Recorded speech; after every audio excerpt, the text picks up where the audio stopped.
अनुवाद किया मुसलमानों को समझाने के लिए, सारी दुनिया को समझाने के लिए, मां तुझे सलाम, ये इतनी बड़ी महान रचना है कि उनकी इस एक रचना पर ही उनको अनेक अवार्ड मिलने चाहिए।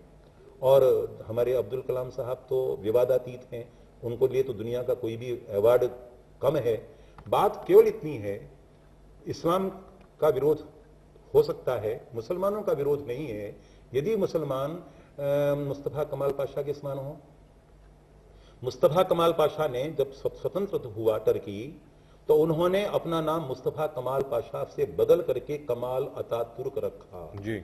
और उन्होंने कहा कि अरबी में कुरान नहीं पढ़ेंगे, टर्किश में उसका अनुवाद करवाया। उसी प्रकार से भारतीय मुसलमान को संस्कृत के ऊपर गर्व होना चाहिए, हिंदी पर गर्व होना चाहिए। उर्दू का वो त्याग कर दे ऐसा हम नहीं कहते, परंतु उसके हृदय में देशभक्ति सर्वोपरि होनी चाहिए। और अगर वो वंदे मातरम को समझना चाहे तो ए.आर. रहमान की जो रचना है मां तुझे सलाम, उससे प्रेरणा ग्रहण करे। अगर ऐसा हो जाए तो जैसे इंडोनेशिया के राष्ट्रपति का नाम डॉक्टर सुकर्ण था, उनकी पुत्री का नाम मृणालिनी सुकर्ण पुत्री था, उनकी पत्नी का नाम रत्नसारिका देवी था, तो ये संस्कृत निष्ठ नाम रखने से उनका इस्लाम खतरे में नहीं पड़ा ना। तो इसी प्रकार से हिंदुस्तान के मुसलमान का इस्लाम खतरे में नहीं पड़ेगा अगर वो तिलक लगाएगा, क्योंकि तिलक धर्म नहीं है, संस्कृति है। मंगलसूत्र धर्म नहीं है, संस्कृति है। धोती कुर्ता ये जो है ये संस्कृति है।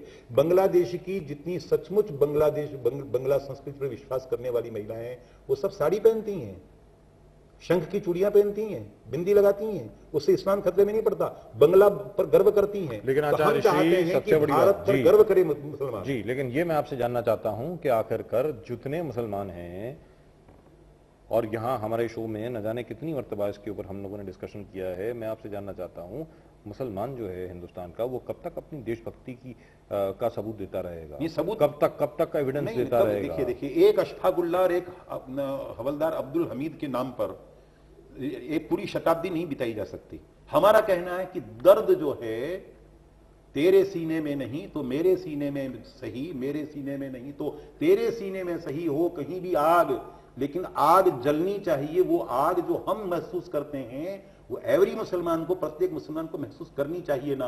वो सड़कों पर क्यों नहीं उतरता, सड़कों पर डेमोन्स्ट्रेशन क्यों नहीं करता? हसन और हुसैन की कुर्बानी का हमको भी गम है, लेकिन जितने अत्याचार भारतवर्ष में हुए हैं उन सबको, जो हिंदुओं पर अत्याचार हुए हैं, बंदा बैरागी पर हुआ, हकीकत राय के ऊपर हुआ, गुरु तेग बहादुर पर हुआ, भाई मतीदास के ऊपर हुआ, तमाम जो इतने अत्याचार हुए उनका विरोध हिंदुस्तान का मुसलमान और क्यों नहीं मानता कि वो उनके बाप दादों पर अत्याचार हुए।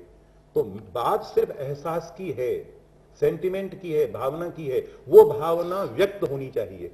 भावना व्यक्त इसलिए होनी चाहिए कि मोहब्बत आपके दिल में हो और मोहब्बत आपकी महबूबा के दिल में हो, और दोनों अपने दिल में मोहब्बत पालते रहें, तो फिर आई लव यू बोलने की क्या जरूरत है? वैलेंटाइन डे के दिन जो है वो मोहब्बत का इजहार करने की क्या जरूरत है? कार्ड भेजने की क्या जरूरत है? लाल गुलाब पेश करने की क्या जरूरत है? तो एक मियां को अगर अपनी बेगम को यह कहने की जरूरत है, या अपनी प्रेमिका को यह कहने की जरूरत है कि आपके पांव देखे बड़े खूबसूरत हैं, इनको जमीन पर मत रखिएगा, मैले हो जाएंगे, तो जो इजहार तुम अपनी महबूबा के लिए करते हो यार, वो भारत माता के लिए क्यों नहीं करते? Right, that's a question that we must ask our viewers.